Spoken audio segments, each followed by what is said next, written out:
Momento. Padre bueno, Padre Santo, gracias por su amor y misericordia, gracias por este momento, este espacio nuevamente que nos regala, ya habitual, Señor, en el día del Señor, en este precioso día que es una bendición para nosotros, en poder, Señor, interiorizarnos, documentarnos y sobre todo, Señor, un poco revisar la historia de lo que antes se dieron, Señor. Gracias porque nos da esta oportunidad de poder tal vez comparar las épocas, revisar y tal vez meditar, Señor, en lo que hemos ganado, en lo que hemos también perdido. Y sobre todo, Señor, denos la humildad para entender las cosas, Señor, en el contexto y en el lugar de los personajes que vamos a revisar. Gracias le damos por todo esto en el nombre de Jesús. Amén. Mis hermanos, bueno, ha sido una trayectoria bastante compleja, muy, pero muy eh,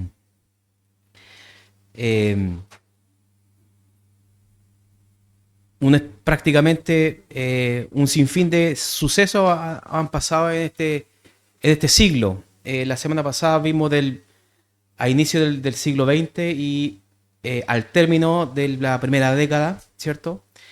En donde ocurrieron bastantes cosas. Bueno, en la presentación estamos viendo, se ve, ¿no? ¿Se ve la presentación? Estamos viendo cómo avanzó la industria y cómo avanzó puntualmente lo que es el- la tecnología en manos de Henry Ford, ¿cierto? Y el automóvil. Fue una época que marcó principalmente en Chile. Los autos llegaron más o menos a finales de la década a finales de la primera década con bajo este modelo más o menos, ¿no? Eso es lo que vimos la semana pasada y prácticamente dio un antes y un después. Lo más chistoso de todo esto, mi hermano, de que se dieron cuenta, había tanta gente, empezó a irle bien un poco a Chile y fue tanta la gente que empezó a adquirir automóviles de que no había no estaba ninguna ley del tránsito, por mano. Entonces cada uno manejaba como bien le parecía, no respetando nada, ni respetando la derecha o izquierda, sino que ellos y estacionaban donde sea. Aquí no había muchas calles en Santiago, mucho menos a lo largo de Chile, y hubieron bastantes muertes y muchos accidentes porque no había regulación en ese sentido. Bueno, la situación es que esta marca Ford revolucionó el mercado y, como se llama aquí en Chile, la burrita. Era muy común en ese entonces, en esa época.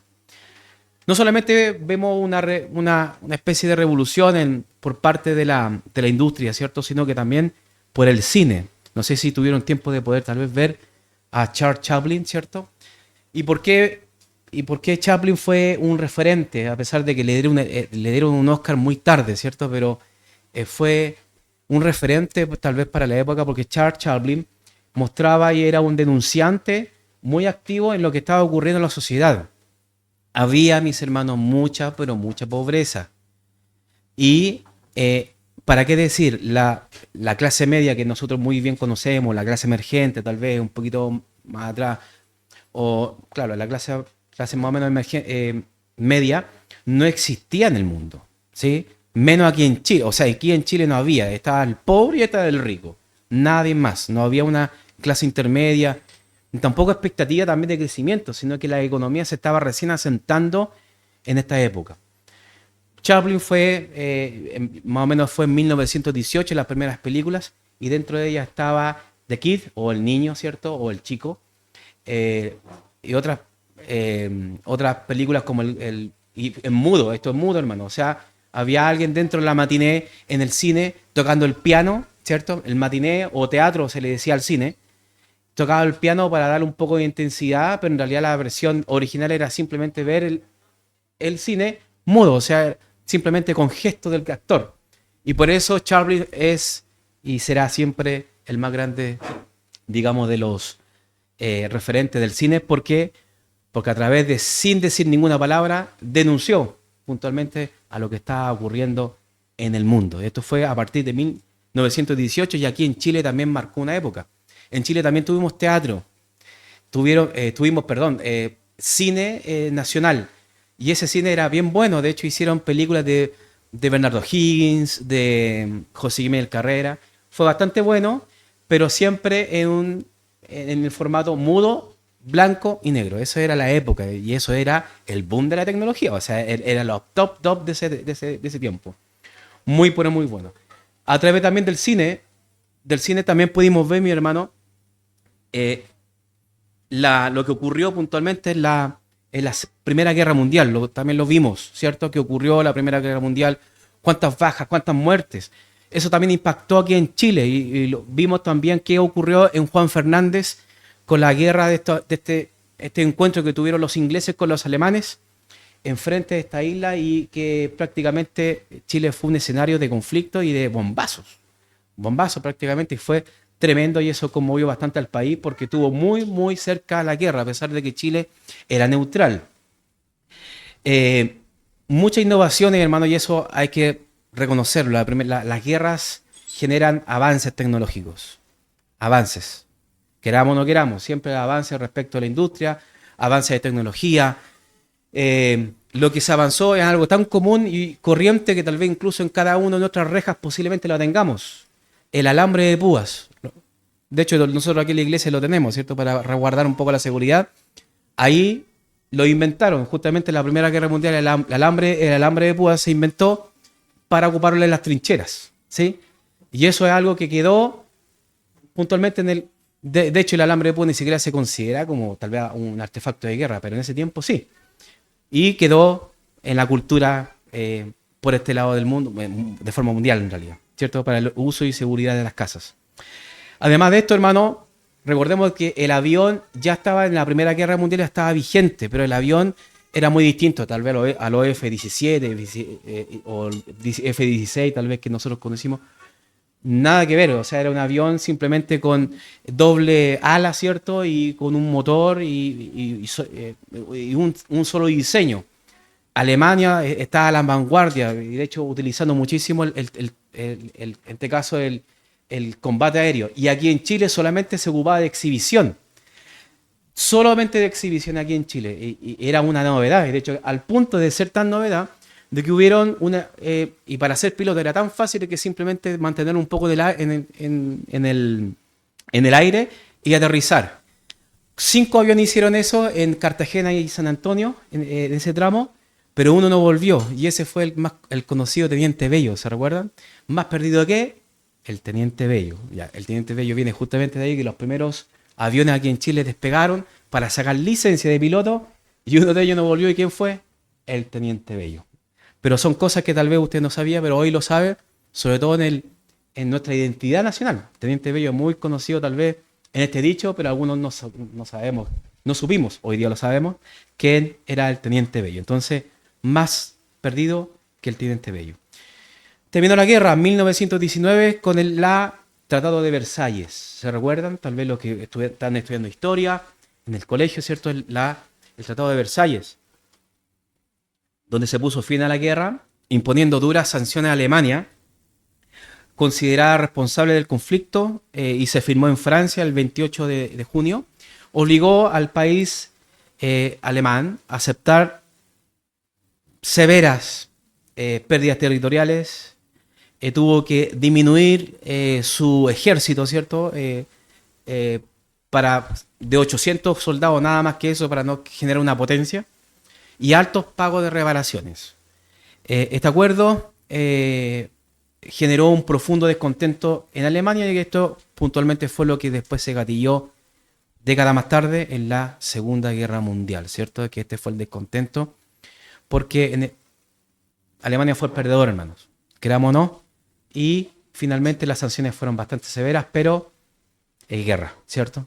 Fue así la cosa y ahí cuando un tal Adolf Hitler tomó esa sensación, ¿cierto? Y espíritu nacional en Alemania y ya ocurrió y estalló la Segunda Guerra. Y eso lo vamos a ver un poquito más adelante. Alemania perdió el 13% de los territorios, el 10% de la población, incluyendo la devolución de ciertos lugares en Francia y también en Polonia. Se integró al pacto de la creación de la Sociedad de las Naciones, que finalmente después más adelante se creó la ONU, ¿cierto? ¿Y cuál es el propósito? Mantener la paz, ¿cierto? Un ente regulador, ¿cierto? Que pueda, gestor tal vez podríamos decirlo, para garantizar la paz en el mundo, ¿cierto? Y llegar a acuerdos como mediador, ¿cierto? Así que bastante interesante lo que ocurrió en ese tiempo y que golpeó a nuestro Chile. Nuestro Chile, a pesar de que muy temprano, ¿cierto? Sí le pegó, a pesar que se declaró neutral, sí pegó en la economía, sí pegó en el ámbito social también. ¿Qué más ocurrió, hermanos? Pasamos ya a la década del 20. En 1922, el Partido Comunista se instauró en Chile. Estuvo el Partido Obrero, ¿cierto? Obrero social, de que a través de, impulsado a causa de las salitreras. ¿Se recuerdan que la semana pasada lo vimos? Las salitreras fueron bastante importantes en la economía de Chile, pero lleno de abusos y de diferentes puntos, no solamente la matanza de Santa María, sino que varios otros más. Huelgas, es cierto, porque lamentablemente el monopolio económico, ¿cierto?, de los dueños de estas grandes salitreras abusaban muchísimo de su personal, de la mano obrera, ¿cierto?, sin ninguna regulación. El que moría en el desierto y moría sin ninguna ascensión, sin ninguna indemnización, tal vez familiar, y se hacían los desentendidos. Entonces fue bastante duro, y eso obviamente generó una respuesta acompañado del Partido Comunista, que fue este hombre llamado perdón, él mismo, Luis Emilio Regaval. Ese se me había despuntado. Justamente él es el fundador del Partido Comunista, y que muy impregnado de lo que pasó en Rusia, cuando también lo vimos, ¿cierto? El término del Imperio Ruso, y pasó a ser ya el gobierno del proletariado, la dictadura del proletariado, ¿cierto?, en manos de Lenin, Vladimir Lenin, ¿cierto?, que él fue el que dio fin, ¿cierto?, al imperio, y después pasando, ya en esta fecha, en 1922, pasando a la Unión Soviética, 22-26 creo que fue en esa fecha, y esto obviamente que inspiró a la creación del Partido Comunista aquí en Chile. Como dato adicional, el Partido Comunista siempre estuvo integrado, hermanos, de obreros desde la parte más humilde y más, tal vez, la clase obrera, ¿cierto?, la clase baja en Chile. Pero después intelectuales se integraron a ella, como por ejemplo fue Vicente Huidobro y el más conocido tal vez como Pablo Neruda, ¿cierto?, que fueron partícipes años más adelante, no en esta fecha, un poco más adelante, a Partido Comunista. Tenemos que hablarlo. ¿Por qué estamos hablando del Partido Comunista? Porque todo esto se configura en el plano político-social de Chile. Aquí la cosa cambia, ¿cierto? Porque en nuestra historia, ¿cierto?, incluso situaciones que tal vez pueden afectar a la iglesia, siempre están ligadas a la política. No nos gusta mucho, tal vez, a algunos, ¿cierto? Tal vez quisiéramos tener la política lo más lejos posible, pero es imposible en el contexto nacional que tenemos. La política está muy ligada a lo que ocurre en torno a la democracia y sobre todo a la libre expresión y al libre culto. Entonces, siempre es bastante interesante ese punto.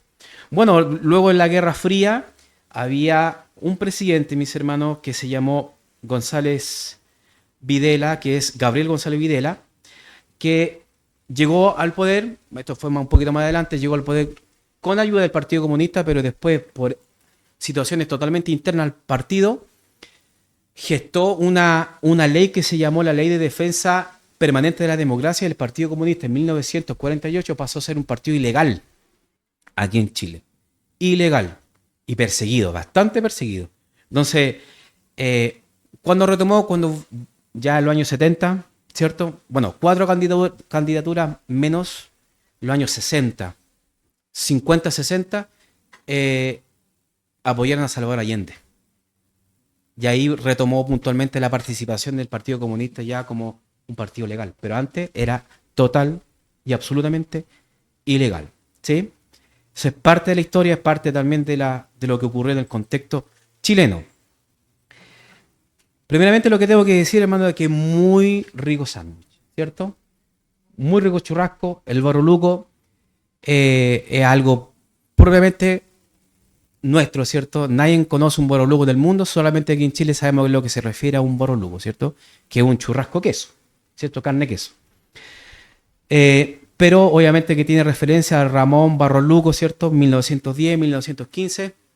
Este hombre, ¿por qué lo devolvemos un poquito antes? Porque este hombre fue un presidente y lo que vamos a involucrar más o menos porque nos vamos a enfocar un poquito más en el siguiente presidente, no en este, pero en realidad este hombre representó al presidente de etiqueta, el presidente de la élite, ¿cierto? El presidente que no se mojaba, no se ensuciaba las manos, ¿cierto? Y manejado, recuerden, estamos en un régimen, en esta fecha, el régimen parlamentario. Régimen parlamentario quiere decir de que los que gobiernan eran los senadores y los diputados, y el presidente estaba simplemente de adorno en la torta como de los matrimonios, ¿cierto? Ahí el novio, arriba de la torta. Así era, simplemente de etiqueta. Muchos le dicen figura decorativa, lo puse acá porque me gustó tanto elocuencia, ¿cierto?, en esas palabras, pero en realidad una figura simplemente decorativa como un florero. No intervenir era su política, siempre de juntarse en los clubes, ¿cierto?, de estos adinerados, ¿cierto?, más allá de eso, nada. Y permitió y le dio cabida también al Congreso a hacer y deshacer políticas como ellos querían. Y eso generó una parálisis en las reformas sociales. Chile estaba cambiando. En este siglo era muy distinto. Y las necesidades políticas del cambio y el resguardo, sobre todo de los más vulnerables, era aterrador, mi hermano. Ojo, aquí estamos para que se den cuenta de cómo está la situación. Estamos nosotros situados en el siglo XX, 1915, con Barro Luco, 1920, y teníamos la Constitución de 1833 hecha por Ramón Freire, por hermano. Sí, Ramón Freire, el segundo al mando después de O'Higgins. ¿Se dan cuenta?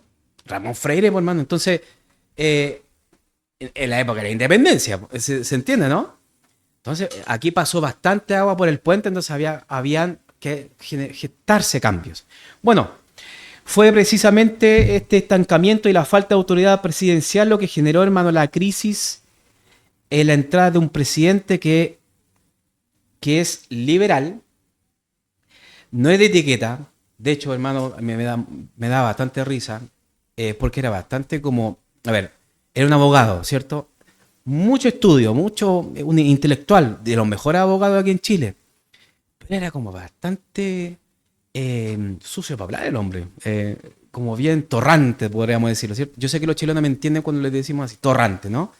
Que es don Arturo Alessandri, hermanos. Y este hombre torrante, este hombre tal vez, pero muy inteligente, de hecho le decían él, León de Tarapacá. ¿Quién lo dijo? ¿Quién lo dijo? Ahí va. Ahí está. El León de Tarapacá, ¿cierto? Arturo Alessandri. 1826 y murió el viejito, en 1950. El León justamente de Tarapacá. Una figura influyente, hermano. ¿Y quién iba a decir que este hombre tal vez tosco, fuerte, de que le gusta tal vez poner la mano sobre la mesa y hablar fuerte, él nomás, iba a bendecir al pueblo cristiano, al pueblo, al evangélico aquí en Chile? ¿Quién iba a pensarlo? Un liberal. Pero bueno, veamos un poco más de su historia. Un hombre asociado al Partido Liberal, reconocido por su carácter, un temperamento, como se puede decir, un mecha corta, hermano, ¿cierto? Mechita bastante corta, pero muy inusual en la época. Él rompía paradigmas, ¿cierto? No era un presidente de etiqueta, ¿cierto? De etiqueta en el sentido, no digamos que era feo, hermano, pero me refiero a de la elite, ¿cierto? De protocolar. No, era lo menos protocolar, al punto de que mucha gente lo insultaba en la calle y él le pedía al chofer que se detuviera y iba a enfrentar a la gente y a pelear con la gente y discutir, hermano, respecto a lo que, ¿por qué me estás insultando? De esa manera. Era un hombre que no se guardaba absolutamente nada y era bastante inusual para la época, hermano, sobre todo, ¿cierto? Un liberal. Los liberales son así. Pero bueno, su campaña fue totalmente innovadora, cercana, sobre todo a las masas. ¿Y sabe cómo él trataba a las masas? De la chusma querida. Mira, pues, hermano. Y a pesar de decirle chusma, tal vez al pueblo, el pueblo no se sentía ofendido, sino que se sentía como acogido por él. Y gracias a justamente fue reelegido, ¿cierto? A la chusma querida, ¿cierto? Y ahí rompía puntualmente esa vieja oligarquía. Bueno, tras una crisis mis hermanos, y aquí es eh, fuerte, digamos, lo que ocurrió en este periodo, después que salió Alessandri. En 1924 hubo un pronunciamiento militar que se llamó el ruido de sables. ¿Lo han escuchado alguna vez? El ruido de sables fue que los militares no estaban recibiendo y percibiendo sueldo. ¿Por qué? Porque Alessandri tenía enemigos con razón, ¿cierto? Porque él venía a golpear la mesa en el Parlamento y por lo tanto las leyes estaban estancadas. Todas las reformas que él quería implementar no salían. Todas las cosas que él quería hacer no podían hacerlo. Y al punto de que no se le estaba pagando a los militares. Ojo, que ahí no estaba carabineros todavía formados. Era solamente la Guardia Militar, ¿cierto? La Policía Militar. Entonces, en este tiempo no había nada, digamos, lo que hoy en día conocemos como lo que es Carabineros de Chile. Pero en ese tiempo no estaban recibiendo dinero. Y eso generó un descontento brutal y de lo que se llamó el ruido de sables. Militares jóvenes irrumpieron el Congreso para exigir la aprobación de las leyes sociales y sobre todo las mejoras en los salarios. Hace aproximadamente, se calcula, 6 meses que ellos no recibían sueldo, entonces ya la cosa era bastante difícil lo que estaba sucediendo. Esta presión llegó que Alessandri, a pesar del carácter que tenía, no era nada de tonto, por hermano. Sabía que si se quedaba, lo iban a revocar del poder. ¿Qué es lo que hizo? Se exilió. Solito. Se fue a Europa, dejando la presidencia ahí tirada. ¿Y qué ocurrió? Era una estratega también. Sabía de que si se quedaba iba a quedar preso, muerto o algo, cualquier cosa. Pero ¿qué sucedió? Que al estar exiliado no podían ejercer nada en él, ¿cierto? Y aparte de la posición que tenía con la constitución que había en ese tiempo, no podía hacer nada porque el Parlamento, tanto los diputados y senadores, mandaban absolutamente a todo en Chile. Entonces se empleó, mis hermanos, mira como son las cosas. Un 11 de septiembre de 1924 hubo un golpe militar y se gestó ahí la disolución en manos de estos militares que no recibían plata del Congreso. O sea, se cerró el Congreso por los militares a causa de que ya ellos estaban tomando ya el poder y se acabó el problema. El 20 de marzo de 1925 llega a Chile Alessandri convencido a un acuerdo con la junta militar que en ese tiempo estaba sumida.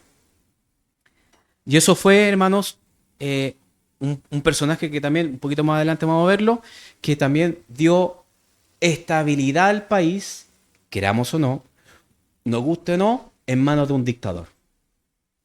¿Sí? Y ese nombre de este dictador es Don...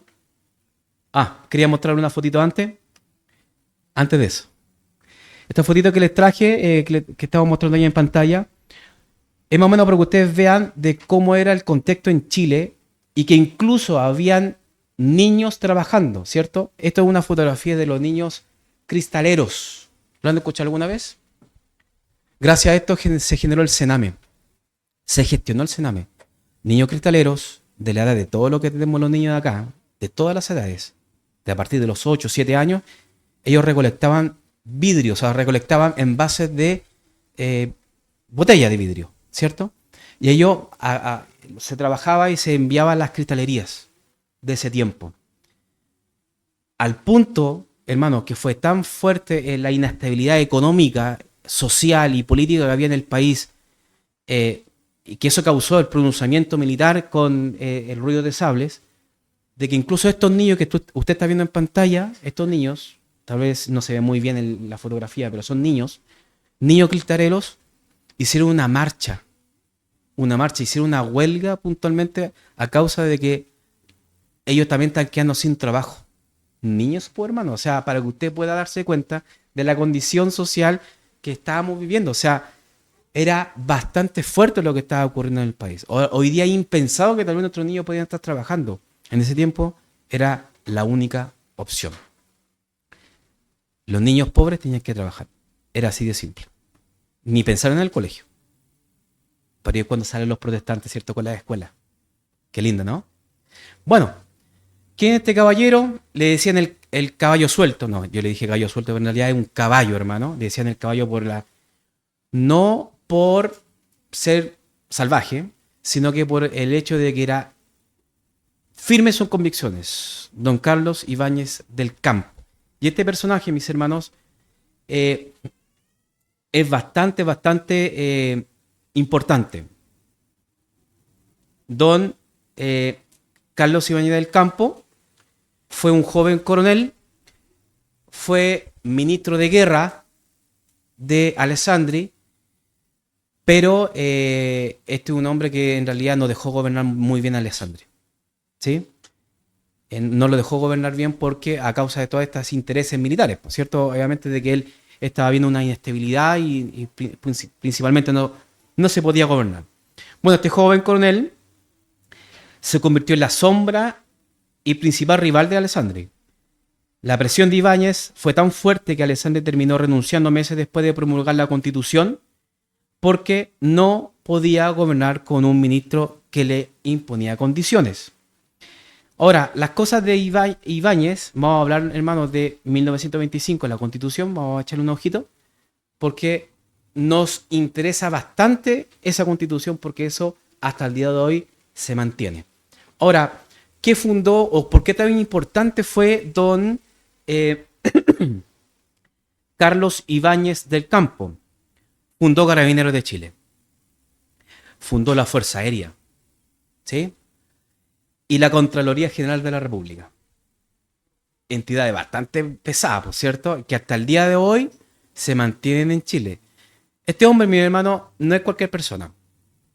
Ahora, siendo bien sinceros, académicamente era un dictador. Sí. ¿Por qué? Porque era el único candidato que después de Alessandri, ¿cierto?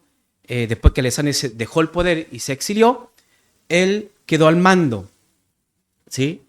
Y reguló la prensa. La libre expresión la aprisionó, ¿cierto? Y al punto de que los tenía todos amenazados.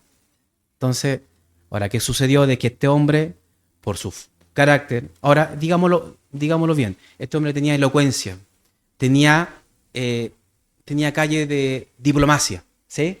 No era un militar como tal vez uno puede pensar como un soldado, ¿cierto? No, era verdaderamente un hombre de elocuencia, pero que tenía bastante fuertes convicciones. Y este hombre, Carlos Ibáñez del Campo, tomó en 1927 hasta 1931 el mando aquí en Chile. Pero nos saltamos una etapa bastante importante que fue la Constitución. ¿Sí? La Constitución aquí en Chile. Bueno,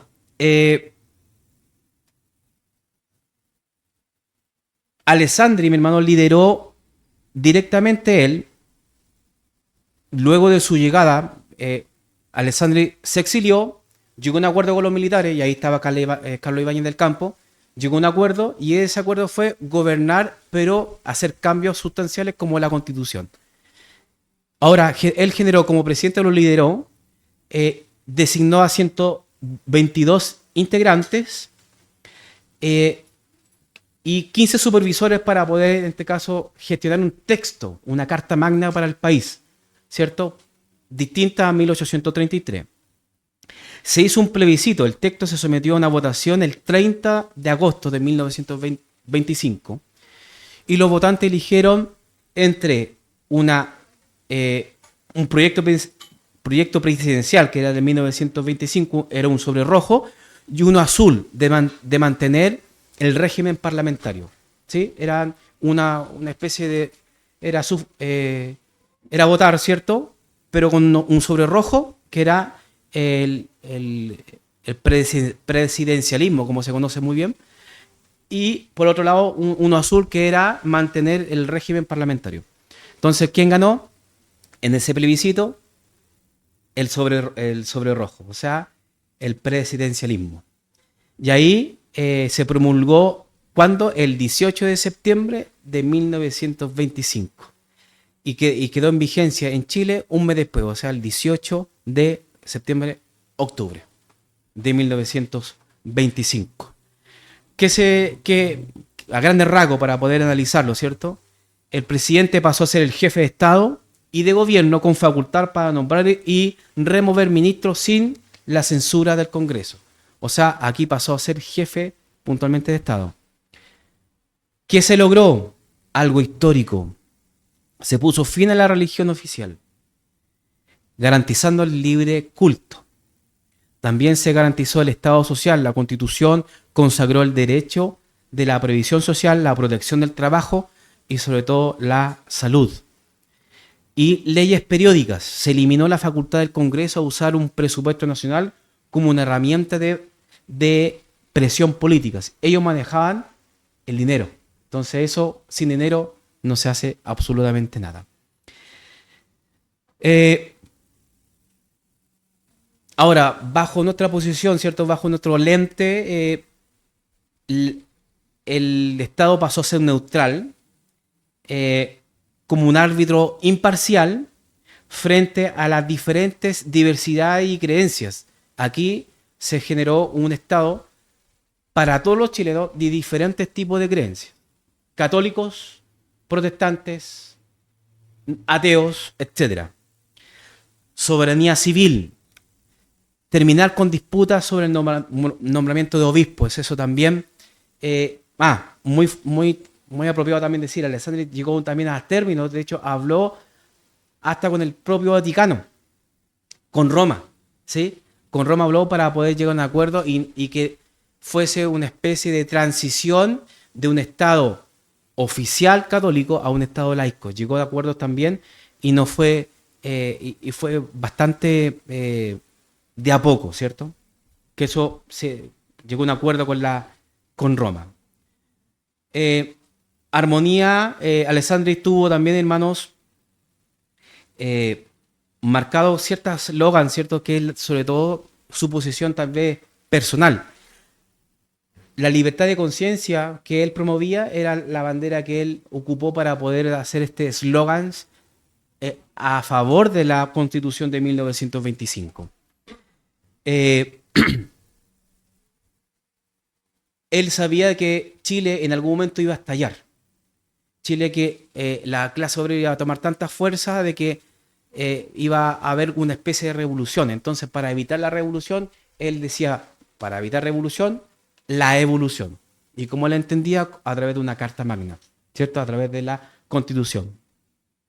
Y sobre todo puso fin, mi hermano, a lo que nosotros conocemos como la tiranía del Congreso, porque ellos hacían y se hacían el país a pesar de que el país podría haber estado en una democracia, pero en realidad era un régimen dictatorial prácticamente. ¿Se dan cuenta? Entonces, ¿qué sucedió? Que cambio de constitución.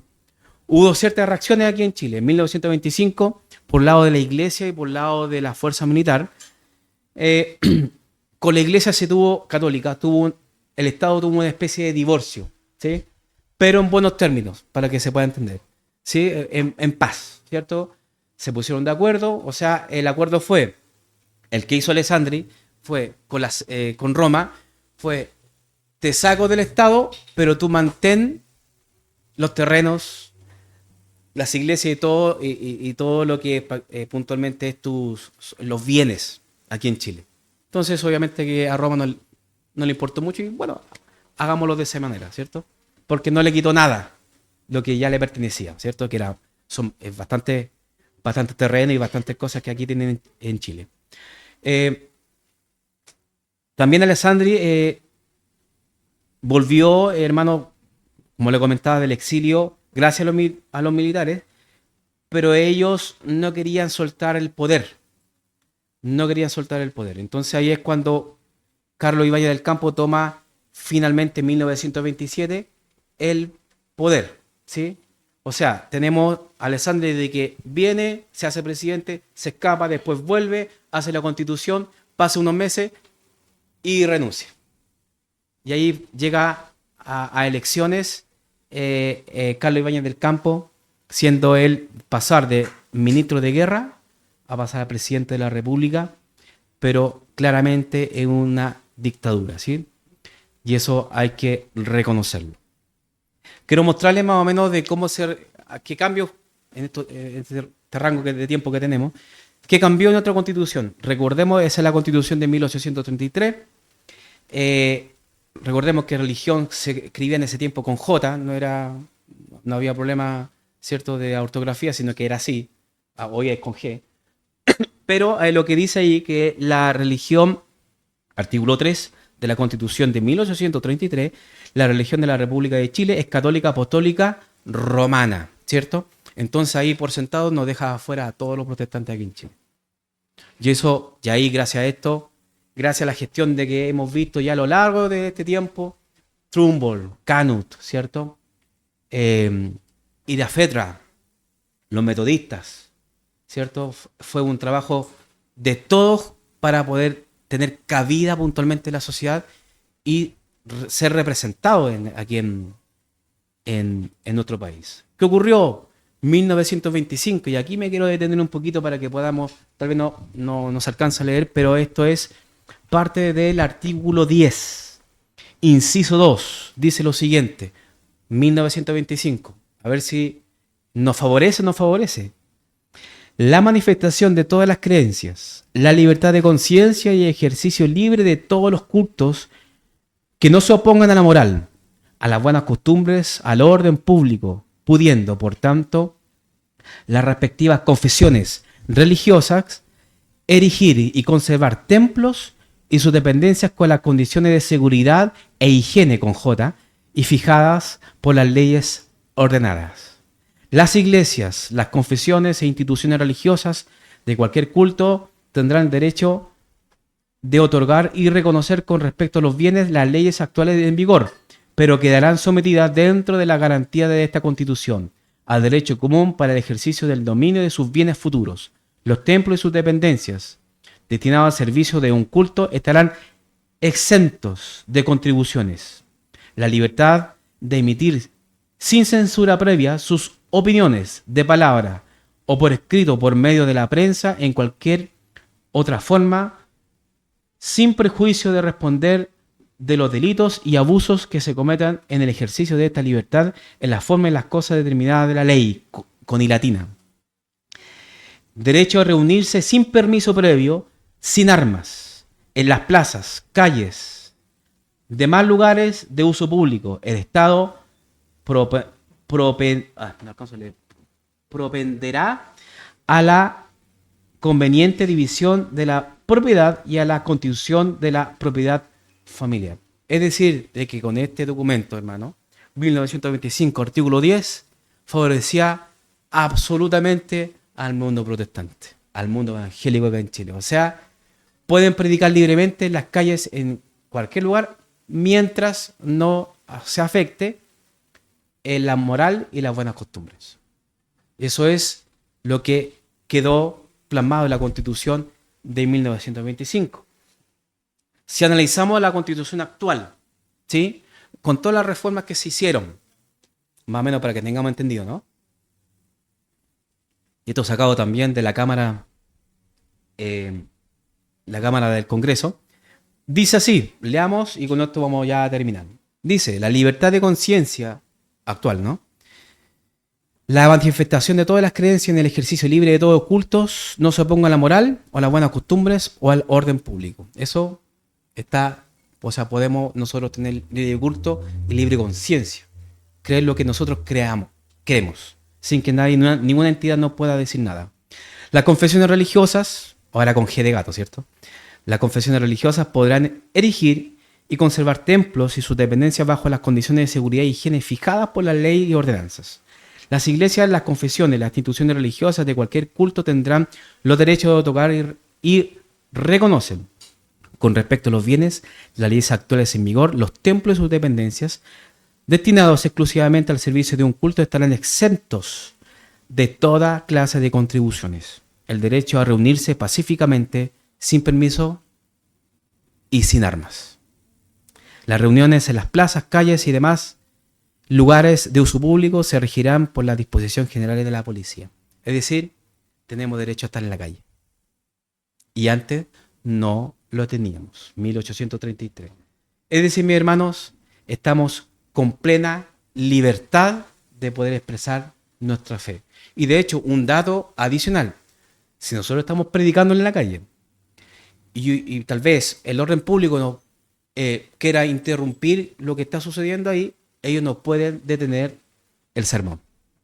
¿Saben ustedes? Tienen que esperar porque estamos nosotros haciendo uso de nuestra libertad en la constitución fijada actual. No pueden detenernos en predicar. De hecho, lo que tienen que hacer es esperar que termine el sermón y luego hacer el control de identidad y hacer todo lo que ellos necesiten hacer. Es un dato que se los doy, por si no lo sabían. Bueno, ¿qué pasó en este siglo también, mis hermanos? Nos fuimos un poco en las leyes, ¿no? Y está bien interesante. ¿Qué pasó en este siglo? El cambio de esta revolución juvenil, ¿cierto? Sobre todo femenina. Recordemos que antes no se mostraba ni siquiera el tobillo, hermano, ¿cierto? Y llegó el Charleston. El baile bien quebradizo, ¿cierto? Bien chistoso, no sé si lo han visto alguna vez, ¿cierto? Pero aquí revolucionó, la música revolucionó. Los bailes empezaron a ser parte de la cultura, sobre todo los jóvenes. Y las señoras y las madres, ¿cierto? Que veían a las hijas bailar de esa manera, quedaban espantadas. Pues, ¿cómo mi hija está bailando de esta manera? ¿Cierto? Era parte también de lo que la moda, ¿cierto? Lo que los jóvenes hacían. Y bailaban de esa manera, o sea, era bien chistoso, ¿cierto? Era bastante diferente tal vez a lo que nosotros vemos el día de hoy. 1922 se transmite en radio, hermanos. La familia, antes de tener una radio, hermano, era porque una persona tenía bastante dinero en esta década, la década del 20. Mucho dinero. Y por lo general, las radios no estaban como tal vez arrinconadas en la casa como un mueble, sino que estaba en la ventana para que todos los vecinos escuchen que la persona tenía una radio. ¿Cuándo fue la primera transmisión? 1922, creo que fue la Universidad de Santiago, unos ingenieros que empezaron a transmitir radio, ¿cierto? A hacer pruebas y poner música. Fue una revolución aquí en Chile, ¿cierto? La revolución de la radio. La radio siempre, o hasta el día de hoy, a pesar de que uno piensa que no, pero hasta el día de hoy está vigente. La inauguración, hermano, del zoológico metropolitano, ¿cierto? ¿Quién no ha ido al zoológico, cierto? Muy lindo y fue en esta fecha en medio del siglo XX, década del 20. Mis hermanos, el tren pasó a ser también, el tren precioso, hermoso, ¿cierto? Se trabajó en el sur, se trabajó en el norte, se conectó, hermanos, de Iquique a Puerto Montt, gracias a la gestión de Carlos Ibáñez del Campo. Eso quiero decir, muy apropiadamente. Dictador y todo, sí, militar, ordenó el país. En este siglo es cuando Chile repuntó económicamente y la inflación bajó de una forma extraordinaria. Empezó a emerger, adivinen, en este tiempo, la clase media. ¿En qué rincón? Ñuñoa, un saludo a los ñuñoinos de aquí. Independencia, Quinta Normal, eran lugares de comerciantes y profesores. Compraban terreno ahí, ¿cierto? Hacían sus casas. No eran ricachones, pero tampoco les faltaba. Clase y media, ¿sí? Y el tren, hermano, era espectacular. Recordemos que el tren conectó Argentina y Iquique y Puerto Montt. No todos podían viajar en el tren. ¿Por qué? Porque era bastante caro. Incluso se hacían divisiones en clase. Clase alta. ¿Alguna vez alguien ha ido al recorrido de Santiago-San Antonio en el tren de recuerdo? ¿No? Ya, yo lo hice con mi esposa, ¿cierto? Muy lindo, hermano, pero obviamente yo estaba en el pueblo, o sea, en la clase baja. Era más, porque muy caro. No, de verdad era caro, ¿cierto? Era bastante caro, pero nosotros creo que fuimos a la clase media. Y la cosa de que se dividían los vagones por estatus social. Era así antes, ¿sí? Era la época en ese entonces. Pero no era bastante difícil viajar. Pero, chuta, y aquí es cuando ya Carlos Valle del Campo hizo una gran gestión, mi hermano. De hecho, el casino de Viña del Mar lo inauguró él. El casino de Viña del Mar, Carlos Ibáñez del Campo. Había prosperidad aquí en Chile, todo estaba bien. Hasta que, de hecho, el pastor hoy día lo dijo. La Gran Depresión de 1929. Muchos ricos, creo que fue el hermano Joan, ¿no? Que dijo esto, de que muchos ricos se mataban, se tiraban de estos edificios. Cayó el país en bancarrota, cayeron los valores, ¿cierto?, de Wall Street y quedó la grande en la economía. 1929, inmediatamente se percibió este golpe en Estados Unidos, pero en Chile todavía no, sino que ahí nos entramos a la década del 30. La década del 30 es la decadencia económica de Chile y que pegó bastante fuerte en las familias chilenas. ¿Sí? Gracias a Dios, mi bisabuelo, Justo Pastor, murió en 1929, así que él no vivió la Gran Depresión, pero sí mi abuelo y mi padre. El golpe de la década del 30 y del 40 fue bastante, bastante duro. ¿Sí? Eso, mis hermanos. Dudas, consultas, preguntas, aportes.